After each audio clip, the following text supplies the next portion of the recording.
Question कहता है हमारे पास एक फंक्शन दिया हुआ है from complex numbers to complex numbers such that it satisfies this conditions. Conditions क्या है? Mod of F Z equals 1 for all Z belongs to C such that imaginary part of Z is 0। इसका मतलब ये है कि जो real line है, real line पर फंक्शन की जो एब्सोल्यूट वैल्यू है वो 1 दी हुई है। तो हमें बताना है कि इसमें से कौन सा करेक्ट है। तो ये जो क्वेश्चन है ये सिंगल करेक्ट क्वेश्चन है, तो इसमें से केवल एक ही कोई ऑप्शन ट्रू होगा। तो हम वन बाय वन सारे ऑप्शंस एनालाइज करते हैं।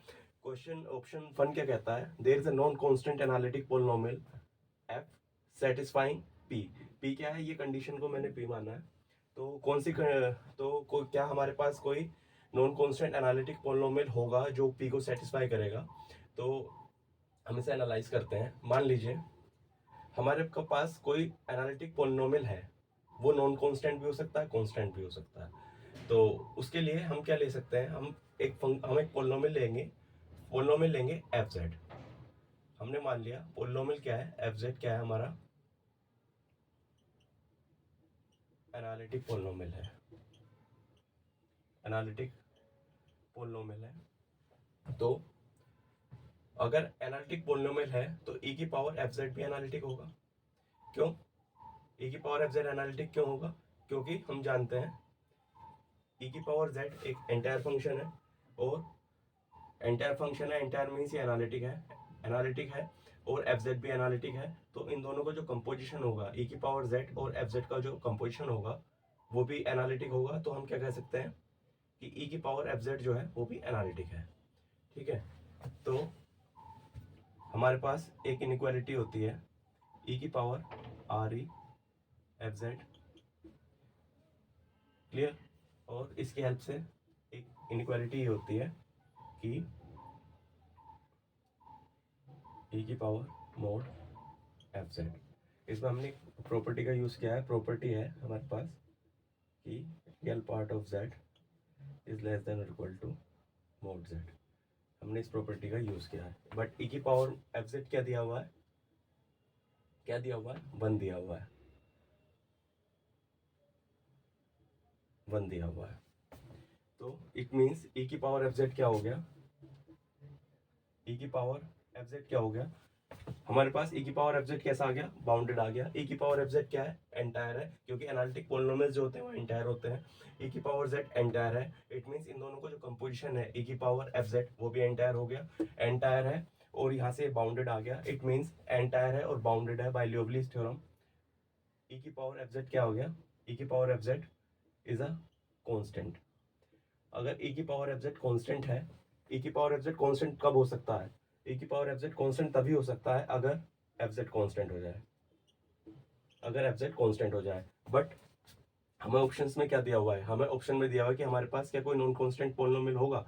नहीं, क्योंकि हमारे पास एफ जेड कैसा आ गया? कांस्टेंट आ गया बाय लियोवलीज थ्योरम। इट मींस ये जो हमारा ऑप्शन है ये गलत है। ठीक है, फिर आते हैं every entire function F satisfying P is a constant polynomial, constant function, sorry, every entire function F satisfying P is a constant function. तो हम इसमें एक काउंटर एग्जांपल कंस्ट्रक्ट कर सकते हैं। काउंटर एग्जांपल क्या है? काउंटर एग्जांपल हम ले सकते हैं एफ जेड इक्वल्स टू ई की पावर आई जेड, ई की पावर आई जेड। अगर हमसे ध्यान से देखें, ये जो फंक्शन है मोड एफ जेड, इसकी रियल लाइन पर इसकी वैल्यू क्या आ जा रही है? रियल लाइन पर इसकी वैल्यू हम ले रहे हैं ई की power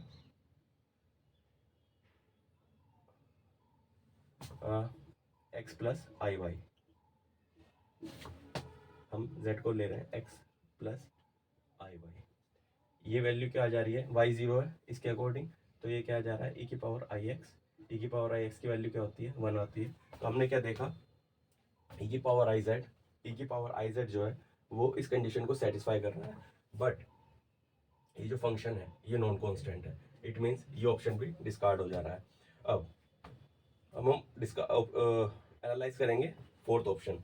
there exist an entire function F satisfying p with infinitely many zeros in C.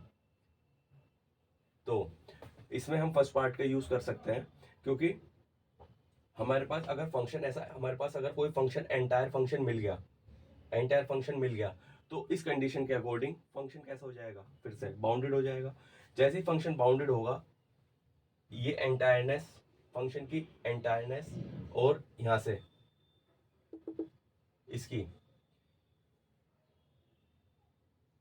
Boundedness, उससे क्या आ जाएगा, फंक्शन हमारा कांस्टेंट आ जाएगा। जैसे कांस्टेंट आएगा, जैसे ही कांस्टेंट आएगा एफ जेड क्या आ जाएगा, यहाँ से कांस्टेंट आ जाएगा। जैसे ही कांस्टेंट आएगा